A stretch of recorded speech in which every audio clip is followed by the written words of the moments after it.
Meet Mr. Archimedes of ancient Greece. Long ago, Archis said, "Give me a lever long enough, and I can move the world." What Archimedes meant was that the power of a lever is practically unlimited. Today, almost everyone uses some form of lever in his daily work. The familiar can opener is a lever with a sharp cutting edge. The playground seesaw is just a simple lever, too. It takes a lot of force to start a freight car moving, yet the railroad man can start the heaviest freight cars easily with a pinch bar, a powerful lever which turns the wheel. Tough luck, old boy. Here's a place where a lever comes in mighty handy. Let's take the simplest kind of lever, a rigid bar working on a fixed support called a fulcrum. One end of this lever is twice as long as the other.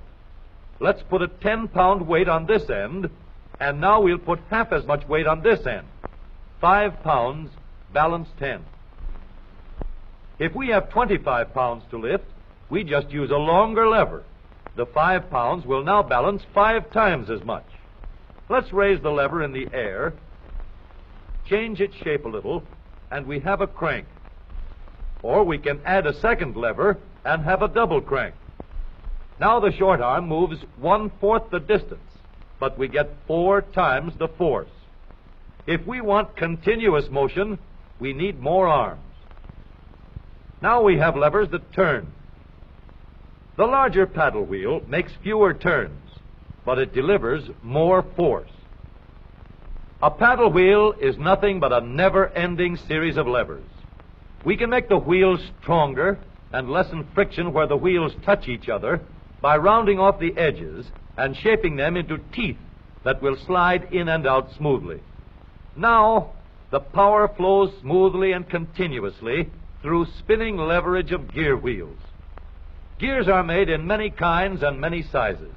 Little gears, big gears, worm gears, bevel gears, and even lopsided gears. Over 100 million gears are spinning over the roads in the transmissions of our automobiles. The transmission is located right at the bottom of the gear shift lever. Let's start from scratch and put together a model of the gears that we shift in our motor car. The shaft on the left comes from the engine. The shaft on the right carries the power back to the rear wheels. To connect these two with gears, we'll need another shaft, known as a counter shaft. These two gears carry the power from the engine shaft to the counter shaft and are always connected or in mesh. This gear on the drive shaft going to the wheels is free to turn around the shaft. We'll put it in mesh with another gear on the counter shaft. These gears are always in mesh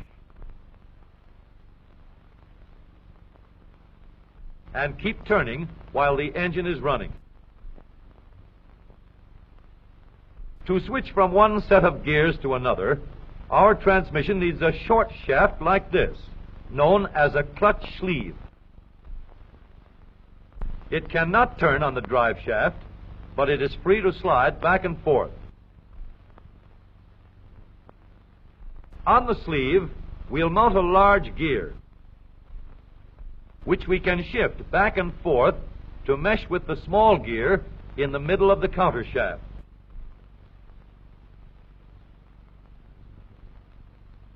We are now in neutral. The gears that are always in mesh are turning over with the engine, but the shaft to the rear wheels is standing still.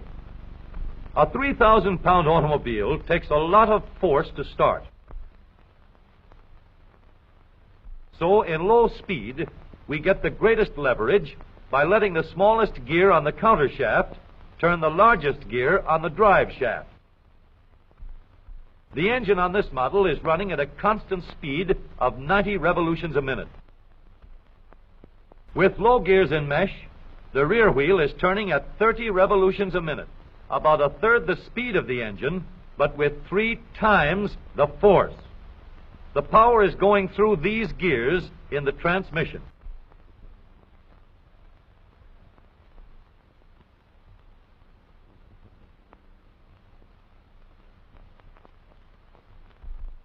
After we've started the car rolling, we want fast pickup. So we shift into second by sliding the sleeve backward to mesh with this gear on the shaft to the rear wheels. The wheel is now turning at 60 revolutions a minute, and the power flows through these gears.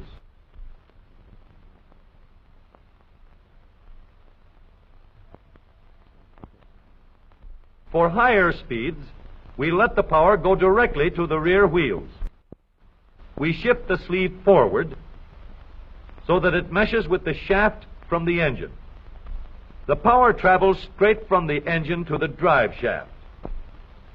Now the shaft to the wheels is turning at 90 revolutions a minute, the same speed as the engine.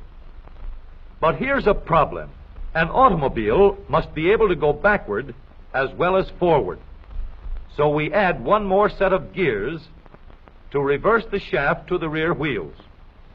With the gears shifted into reverse, the power travels through the transmission in a path like this. We now have 3 sets of spinning levers for going forward and 1 for reverse. With a gear shift lever, we can shift to any set of gears we wish. But with all these spinning levers in the transmission came noise and wear.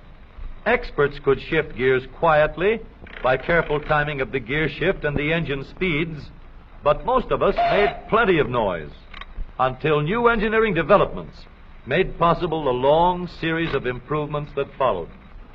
When we shifted gears, we got a clash because the gears were not running at the same speed. In other words, not synchronized. So engineers set to work to develop a synchronizer. The synchronizer works like a cork twisted into the top of a bottle. The cork will turn until it is so tight that the bottle turns with it. Synchro mesh works the same way. When we shift into second or high, the synchronizer brings the gears to the same speed before they come together. The drums won't let the gears shift unless they are turning at the same speed. When the gears come together, there is no clash, and the shift is made quietly and easily. In the transmission of the up-to-date automobile, we have a powerful low gear to give us a strong spinning leverage in starting. A fast-turning motor must set the weight of the car in motion. In second speed, we can change leverage to get going fast at the same engine speed. With the leverage of third gear, power goes directly to the rear wheels, and we can go as fast as we want. Now, every driver can shift gears at any time, regardless of speed. Here is a hill that will give us a real chance to see how smoothly and reliably our spinning levers work in our automobile transmission. This driver is going to let her car gain a speed of 60 miles an hour down the hill.